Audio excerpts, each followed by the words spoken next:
set up for them. All right. I want to read you a story before we start our message.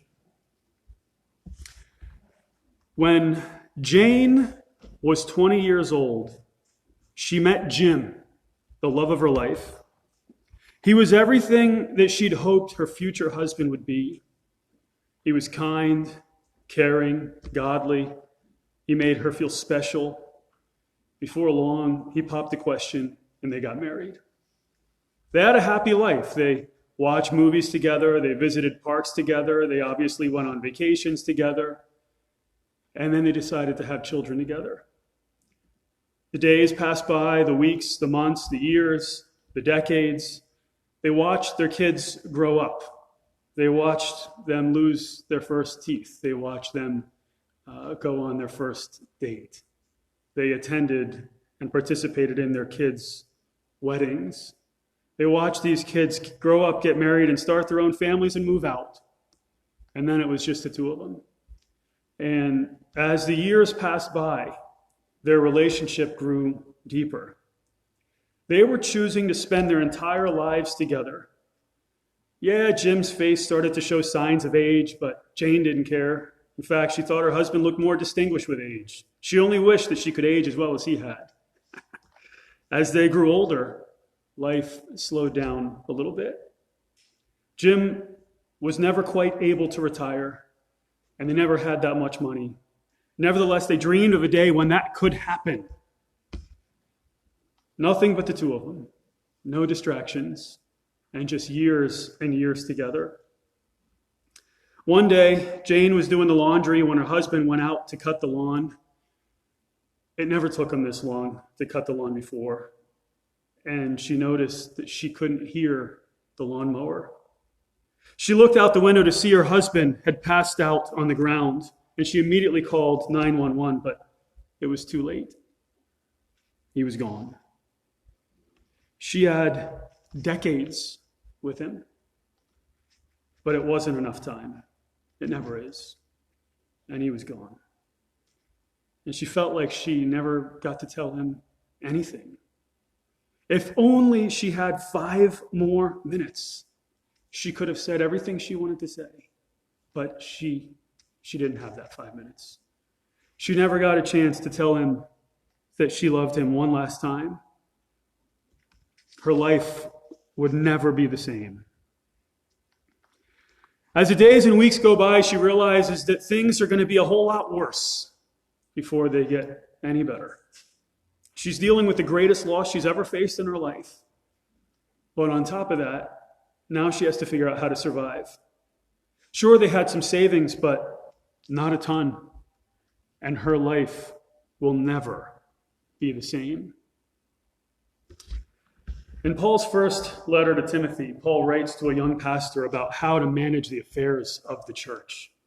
He writes about biblical qualifications for pastors and deacons. He writes about protecting the church against false teachers. He writes about how Timothy needs to tend to his spiritual walk, how he needs to be a student of the Word of God, how he needs to preach that Word of God in the midst of all types of false teaching. And here, he writes about how to handle a woman like Jane, a widow. Jane's fictional. Jane's not real, but her story is all too common.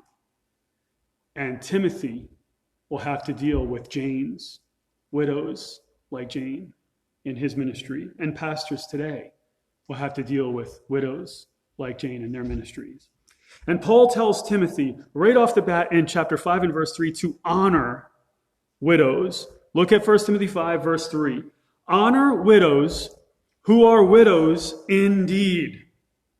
Now, the next 14 verses, verse 3 all the way up through verse 16, deals with widows, more so than any other passage of Scripture. And so this week and next week, we're going to be talking about this subject. But what does it mean to honor widows? Is this the largest? Yeah, it is. What does it mean to honor widows? It means to respect or to revere, but it's more than that, at least in this passage. In this passage, it has to do with support. It has to do with financial support. In our illustration, in our example, you have a widow whose husband was never able to retire. He was never able to save up. Sometimes there are people who, upon the age of retirement, are still living week to week. And what happens when their primary support goes away? We often have a conversation in our house about what would happen if I die. Sometimes Roxanne initiates it, sometimes I initiate it, and it's usually because I manage all the finances. I know all the passwords. I have a password kind of cheat sheet, but you can't figure out anything unless you know the key. And the key is here, and it's only here, and it's all in my mind, and I'm constantly telling Roxanne what the key means. Right, where you understand what I'm saying. Only she could understand what I'm saying. This is the key. I'm giving her the key. I'm telling her the key over and over and over again. So when she opens up that cheat sheet, she knows the key. Otherwise, it's just nothing. It means nothing. Because I don't write down my password. Anyone here write down their passwords? You might want to develop a mental key and stop writing those passwords down. Because if someone got a hold of those passwords, you'd be in real trouble. But anyway, so sometimes a widow has to figure out way more than how to handle the loss, the greatest loss they'd ever faced.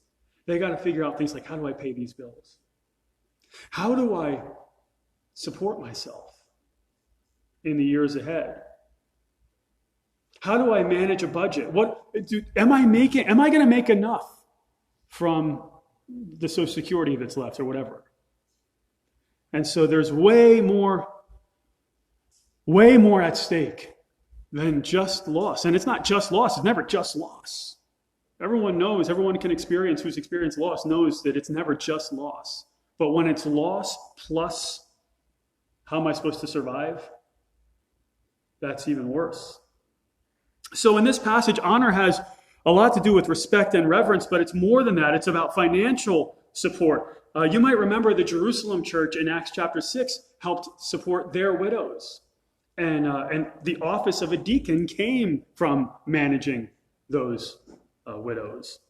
But at that time, they weren't at that time like they are today. Today you have retirement. Today you have social security, or as Bob Lennox calls it, social insecurity. There are programs that help support widows and older people. But in the ancient world, it wasn't that way.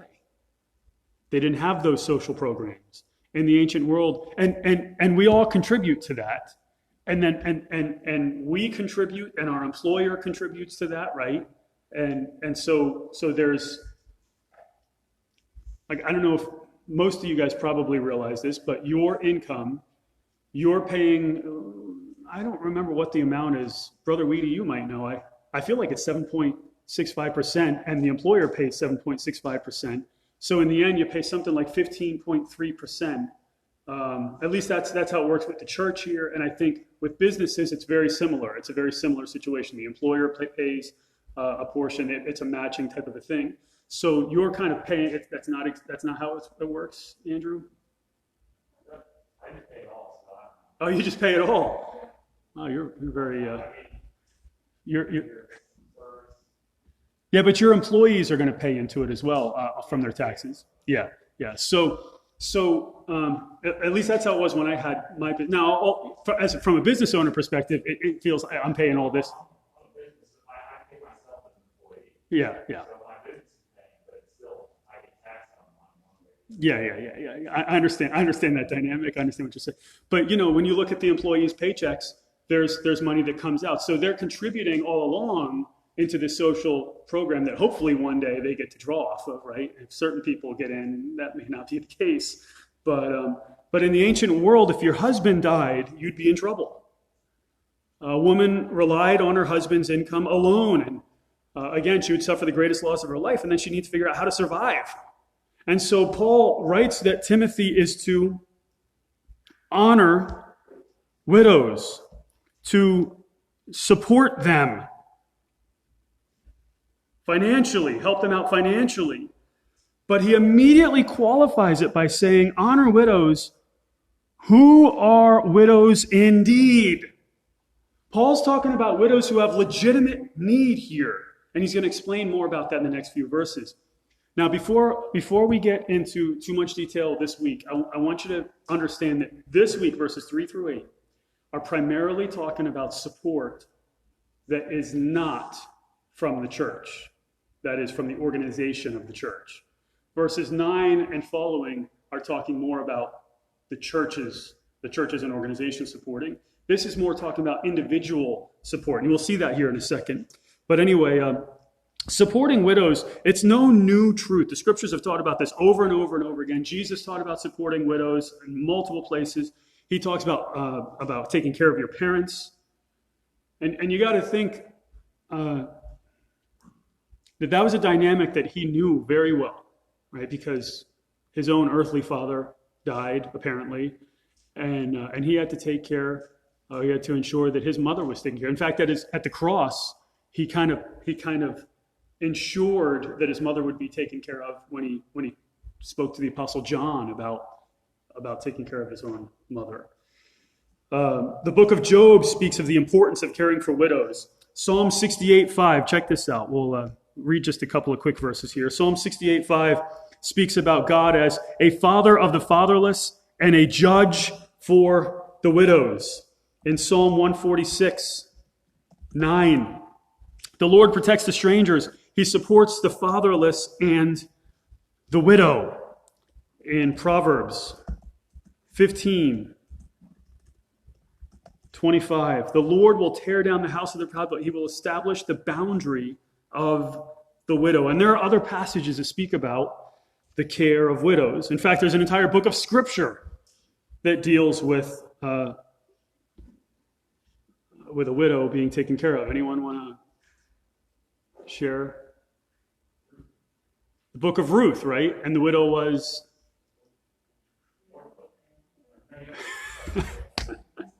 Wait, hold on, what? I always get confused.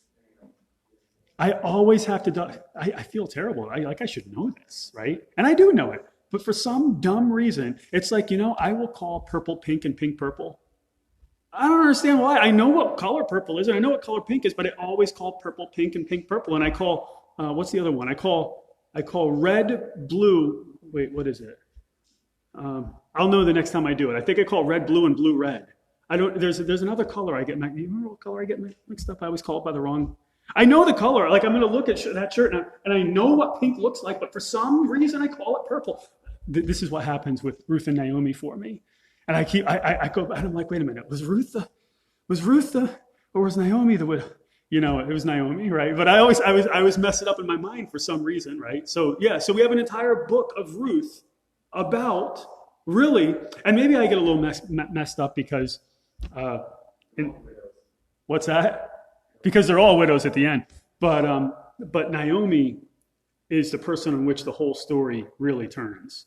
So in seminary, my first choice was that Ruth was the person on which the whole story turns, and I was corrected a little bit on that, and I changed my thinking by the end of the semester, and I had decided that Naomi was the person. She was the main character. She was the person on whom the whole story. The narrative changed. She was the one who was the main character in the beginning. She was the one whose situation changed in the very end. And so that probably messes with my mind a little bit too, but whatever. So we have a whole book of scripture that deals with taking care of a widow. Don't forget that Paul had written an entire letter to this congregation, to the Ephesian congregation, and to that church just a few years earlier, he wrote, "Honor your father and mother, which is the first commandment with a promise, so that it may be well with you and that you may live long on the earth." Paul quotes one of the 10 commandments here. You know which one that is? Which commandment is that? What number? 5. Five's the number. Sometimes you look at the number 3 and you think it's 5. All right. Are you messing with me right now? Okay, good. I mean, I would believe that because of my own weirdness. Yeah, I got you. That is pink, right? Okay, good. That's pink. A lot of guys wouldn't wear pink. Anyway, so this is no new teaching, right? Taking care of widows is an application of this principle that Paul quotes in Ephesians 6. And so Paul tells Timothy to honor widows who are widows indeed. That is, the New Testament, as a church, as individuals within a church, they are to support widows. But there is a first line of support when it comes to taking care of widows. And surprise, surprise, it's not the church as an organization. It's not. Look at verse 4. But if honor widows who are widows indeed, but if any widow has children or grandchildren, they must first learn to practice piety in regard to their own family and to make some return to their parents, for this is acceptable in the sight of God. So what's the first line of support? What's that? The family. Ding, ding, ding, ding, ding. Right? The family is the first line. Like, look right here. Children or grandchildren. By the way, if you don't want kids, you got things you haven't thought things through. All right? They break your stuff. Yeah, they're messy and slimy and dirty and smelly and disgusting. But when you're old and decrepit, you have someone to take care of you. So have kids, right? Have a whole litter of them, right? The more you have, the better chance one of them steps up to the plate and takes care of you, right? So just a word to the wise, right? All joking aside, this is the dynamic. This is how it's supposed to work. The children and the grandchildren are to learn to practice piety in regard to their own family and look at the language here, make some return to their parents. Now, there's a tool here that I don't use nearly enough, and I got to recommit to using this tool. But basically, this is called it's called a morphological search. Not that you need to learn that or anything about that, but basically what you do is, in my program, you could search, I guess the best way to do is to, you'd search a verb. You probably can't see that. It's probably too small, but you could, an adverb, a conjunction, an article. You could do a verb search. You could look up a certain tense or a certain voice or a certain mood, and one that is valuable to look up, for me at least, is a verb that's an imperative. Now, someone tell me something about imperative verb. It's a command, right? It's a command. So you might hear someone say, it's imperative that you do this, right? They're telling you how important this is. This is something that you should do. It's like a command, right? So to look up a verb that is an imperative, and then I like to look up who is the command to. First person, second person, third person. And so here we could look up a third person command. That is a command for someone else in this range, in this paragraph that we're dealing with, 1 Timothy 5, verses 3 through 8. And if we're looking up commands to a third person, we find one. We find one command. And it's important to understand where the commands are in the passage, because the commands kind of drive what the passage is about. I got to use this more than I do.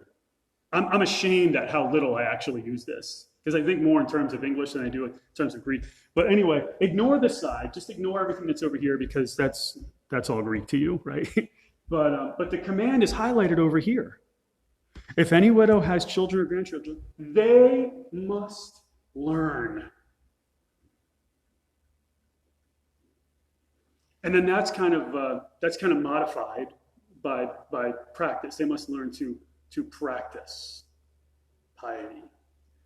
The command for the congregation in this passage is that they need to take care of their widows. They need to take care of their widows. It's a key idea in this passage. Now, James says something about this. Check this out. James 1:27. He says this: pure and undefiled religion in the sight of our God and Father is this, to visit orphans and widows in their distress. And this word visit, when we went through James, that word can be translated and may be properly translated as to take care of.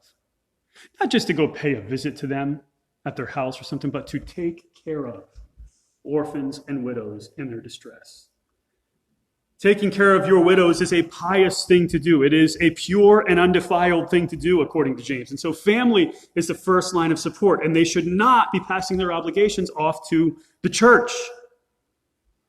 By the way, this is true in other situations as well. The family is almost always the first line of support. The family is the first line of accountability as well. So when people come to the church and they want money, one of the first things we should want to understand is, why isn't your family helping? I'm not sure if that's on our application. I haven't had to give that application out for a long time. People don't want it. They're not interested in filling it out. But the first question that we should put on there really is, why isn't, or at least that should be in our interview, why isn't your family, well, why would that be important to know? Why would it be important to know why the family, not that you're probably going to get an honest answer out of it, but why is it important to know why the family would or wouldn't support someone?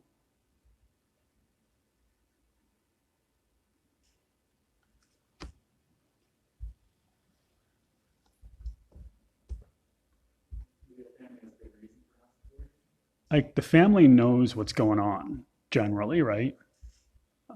Like, we all have that crazy, wily uncle or, aunt or whatever, right? And, lights. And, is that Wesley? Is that, no? And we know generally what's going on in our family. And there are people that will come to the church asking for money whose family would not give them 1 red cent because they know that the guy's living riotously or using it on drugs or alcohol or cigarettes, right? And so the children or grandchildren should, check this out, they should learn to practice, and what we saw, they must learn to practice piety to make some return. In the ancient world, the parents take care of the children, and then the children later take care of the parents. The parents wipe the children's rear ends, and then the children wipe the parents' rear ends later on. Think Depends, right? Adult diapers. They're a lifesaver. They are. If you've ever taken care of older people, you know what I'm talking about. Now, don't be confused about this whole thing. The scriptures say that, parents should be wise. They should act in wisdom. They should plan for their future. They should not. And that is that this letter is written to a pastor about the affairs of the church. And the church is a family. So in its typical context, we would be seeing someone's blood relatives taking care of them, right? But as the church, in the context of the church, you could easily see that individuals within the body can also help support a widow within the body. They can take them on, and perhaps it's right and good that they take them on as though they were blood relatives and support them. That certainly is a dynamic where individual believers can and should take it upon themselves to help support the widows of the church. It's not just blood relatives. It's the family of God that supports its widows. And I think the next 2 verses really make that apparent. But this is talking, again, about individual support, not the corporate support of the church at this point. We'll talk about that next week. Now, what qualifies a person as a widow that's deserving of such support? We see that in verse 5. Now, she who is a widow indeed, she who is a legitimate widow and who has been left alone has fixed her hope on God and continues in entreaties and prayers night and day. And so a widow deserving support from another believer, she needs to qualify as a genuine widow in need, one who has been left alone. She has no relatives to care for. She has no close family members to care for her. She has fixed her hope on God. That is, she's a believer. She's a woman of faith. A woman who trusts in the Lord, who has confidence in the Lord's salvation and the confidence in the Lord's provision. And it reminds you of Naomi, right?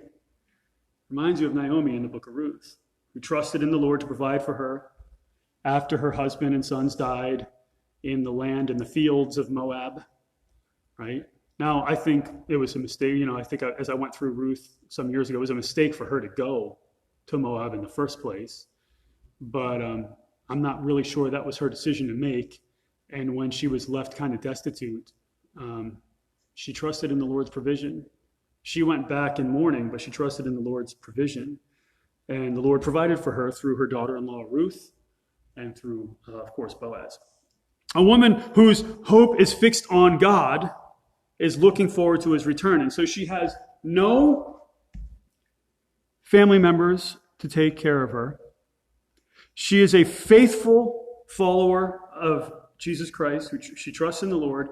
She continues in entreaties and prayers night and day. She's a true prayer. It reminds you of Anna the prophetess, right? She was a widow to the time of 84 years. She was advanced in age. She never left the temple, serving night and day with fastings and prayers. Read about this in Luke. It gives us a picture of a woman here who has no support and who is a follower of Jesus Christ, a faithful and devoted worshiper of Christ. This picture stands in contrast to a woman who sits home all day watching TV and eating bonbons, right? This woman stands in contrast to a woman who sits on Facebook all day long, who doesn't have a quiet and meek spirit, but instead is ranting and rambling all over social media. A widow worthy of support is one who is truly dedicated to the Word of God and to prayer. She's an exceptional spiritual woman. What about a widow who's been left alone? But she's not a spiritual woman.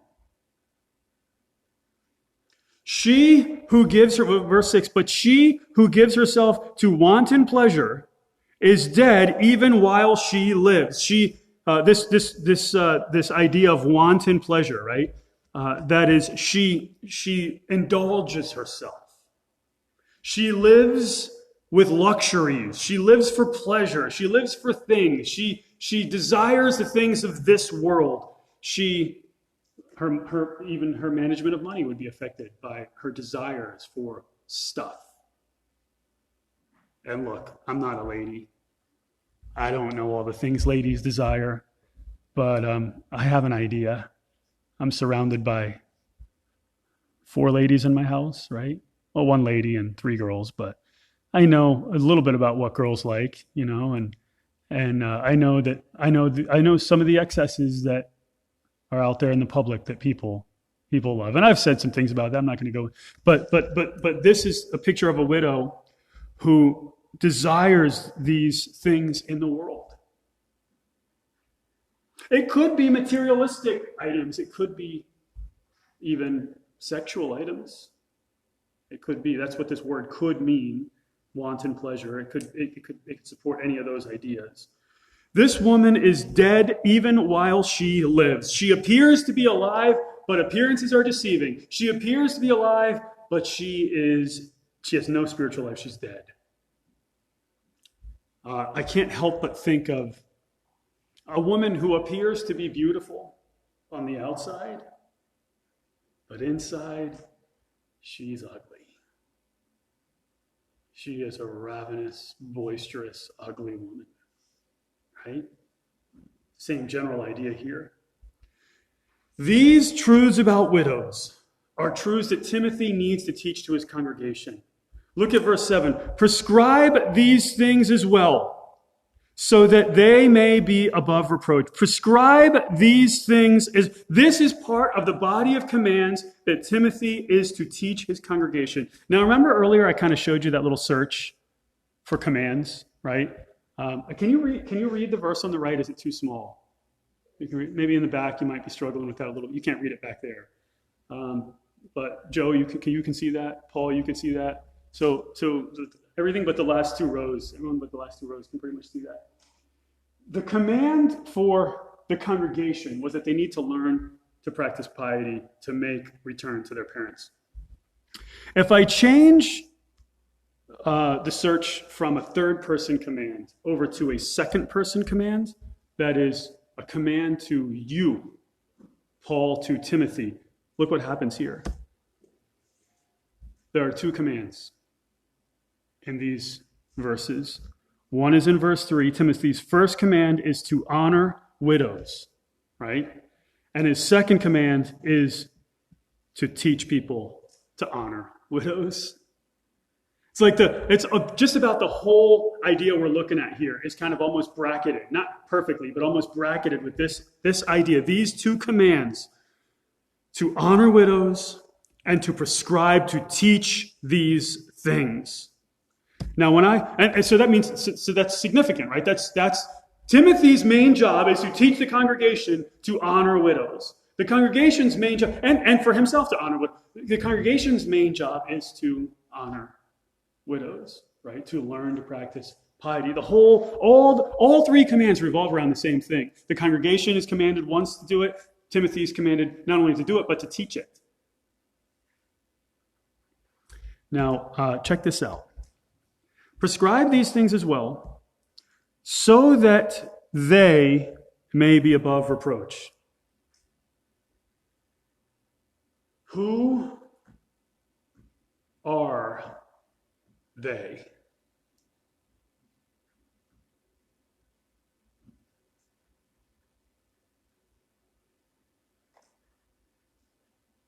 Could be anyone in the congregation,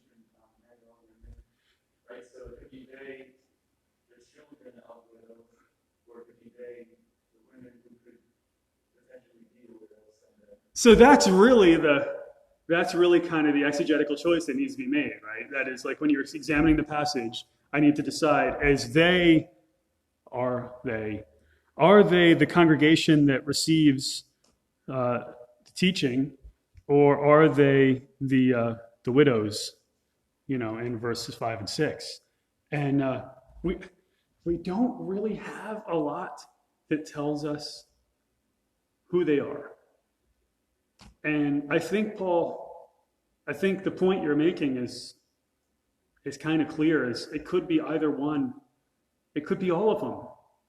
The command is, hey, listen, the widow who's there's a true widow who's godly and pious and who's a prayer warrior, and then there's one who's giving herself to wanton pleasure, and that's not above reproach. So the widow needs to be above reproach, right? And there's a way for that to happen. Listen, you can look in any congregation and see some widows who are just godly examples to the people. And you could see other widows who are just tremendously damaging, right? So you see verse 5 widows and you see verse 6 widows in congregations, right? The larger the congregation, the more you'd see of both of those things. So this could really be something. Hey, listen, the widows need to take heed to this, but the congregation needs to take heed to it. And part of the congregation being above reproach is to honor this principle on an individual level at this point. Notice what Paul says about the person who refuses to do this in verse 8.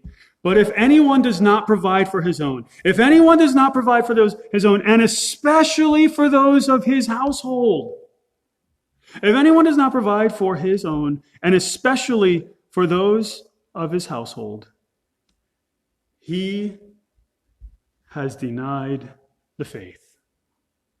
And he is worse than an infidel. If you don't support your family, you have denied the faith and you're worse than an unbeliever. That's some pretty strong words. Pagans support their own.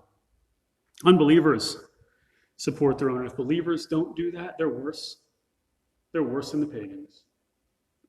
I like what one guy says. He says, family members should be all the more proactive in caring for widows, so as not to burden the church.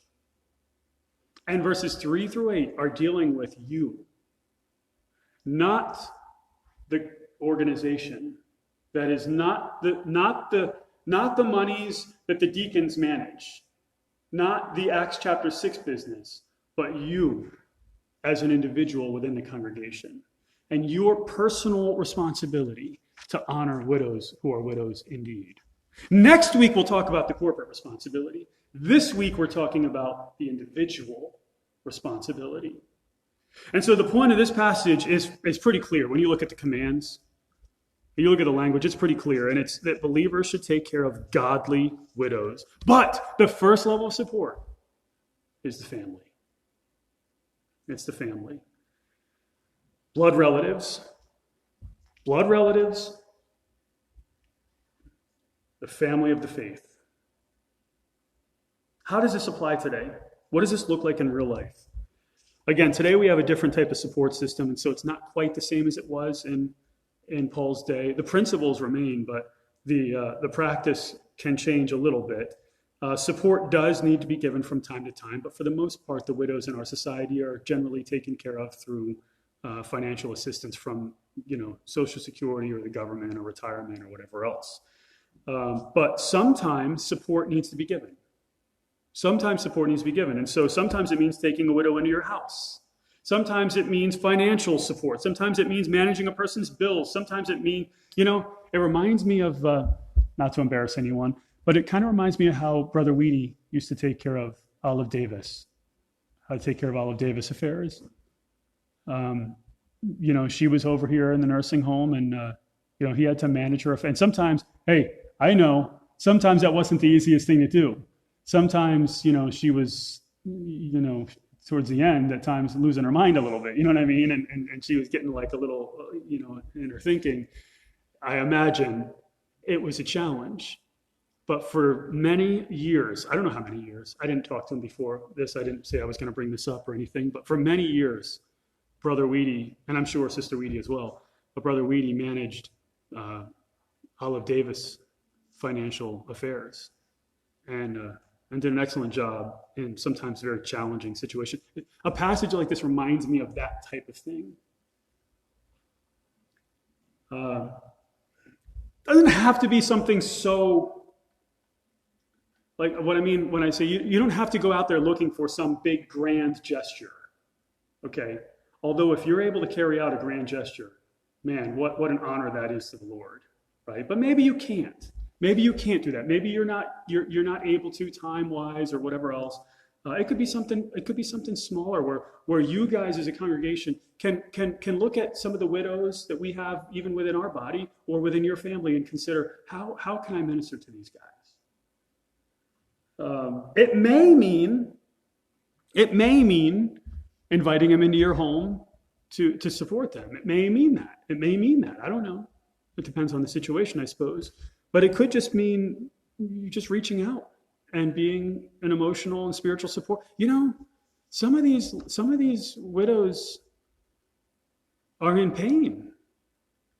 I remember Marley. I hate even bringing up her name, she's not here, but when Ed passed, Marley had a hard time. She had a real hard time.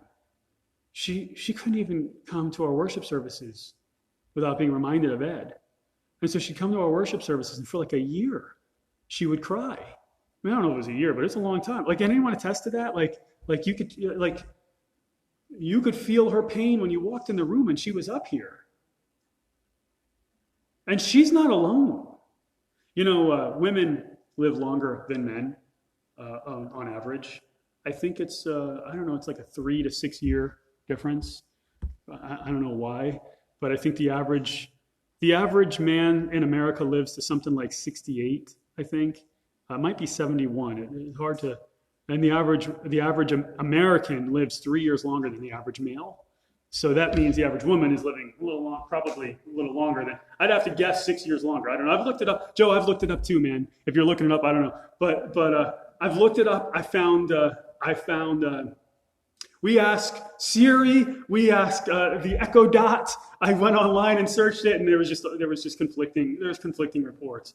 But what wasn't conflicting is that the average span of a woman's life is longer than the average span of a man's life, between 3 or more years, say 3 to 6 years maybe.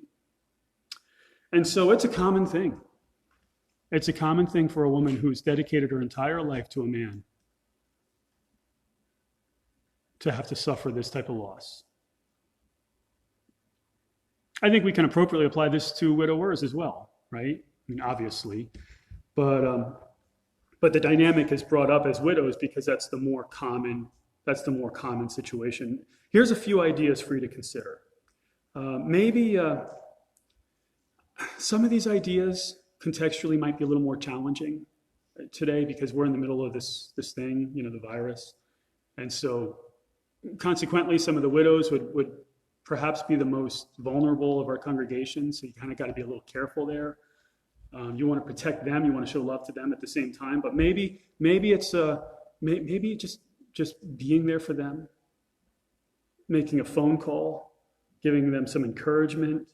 I would say in normal situation, take them out for a meal, invite them over for dinner, spend some time with them. Maybe today, I'd be more prone to saying, take them a meal. You know what I mean? Take them a dessert. There's any number of things, that you can probably come up with that are I'm not good at those types of things. You guys are better at those types of things. But sometimes just making that phone call and, you know what? Spend an hour on the phone with them and talk with them. It reminds me of, I know Mrs. Metcalf, I know you kind of go up, you go, you haven't been able to go up here, but, before the pandemic, you go up here to Pleasant Valley Manor and go see Kathy Surface. Now, I'm not sure, it's the same. Oh, you go in now. You don't have to be tested or anything. They just screen you. Okay. They lost a lot of people there. It's a shame. It's a real shame what happened over there. But it kind of reminds me, here's a situation where you're able to kind of reach out and be a friend to Kathy. And her situation is not exactly this situation, but there's a lot of parallels. So think about some people who are in your life that maybe you could reach out to. You could be a support and do that in whatever way you're able to do in this context, the COVID-19 context.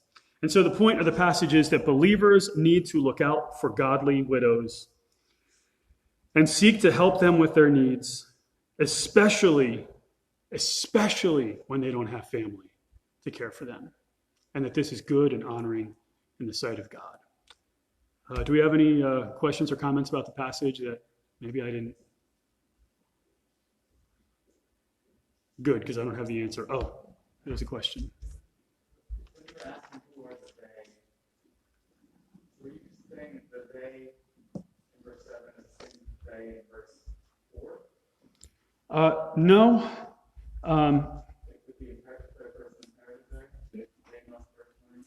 I mean, if you were, this is how it normally works. Normally, you've heard, like antecedent, so there's like a pronoun, and then the antecedent is kind of like who the pronoun points back to, and it's usually like the nearest, like noun, like the nearest person or something like that or whatever. Well, in this case, the nearest person would, kind of be the widow of verses 5 and 6. But in verse 6, in verses 5 and 6, but in the beginning of verse 7, there's an audience, an implied audience. And so the they may be pointing to the implied audience who's hearing those things. You know what I mean? The ones who are hearing the teaching that Timothy's supposed to give. So you could go either way with it. And in my mind, my default practice is the principle applies to both. So why do I really have to make a decision on it? So I don't really make a decision on it. And I could probably be faulted for that. I suppose if I really had to make a decision, I'd probably decide that they are the ones receiving the prescribed teaching. Because verse 8 says, "But if anyone does not provide," Mm-hmm. so that would make the argument. Yeah. So in verse 4, it's the they who must learn. Yeah. Yeah, but that's kind of a far reference. I would see more that this reference would, the subject matter's changed, or the subject has changed from the congregation to widows, and now in verse 7, it's like it would be really uncommon for them to go back a couple of subjects. It would be more common for it to be either the prescribed, the audience that would receive, the implied audience. I suppose I'd say that's probably the nearest antecedent. It's hard to think, Paul, that the antecedent would point forward, but given that the implied audience in verse 7 is kind of contrasted, like, kind of with what's in verse 8, that could be a hint to a certain extent. So, yeah. These are the things that can be fun to play around with, but often don't contribute a ton to what the passage really deals with. So I play around with it a little bit, but I just can't spend a ton of time thinking what would be. And there's an exegetical. Have you ever heard of the exegetical summary series? There's a whole book, a whole series of commentaries, and all they do is who are they? This commentary says they are these people. This commentary says they are these people.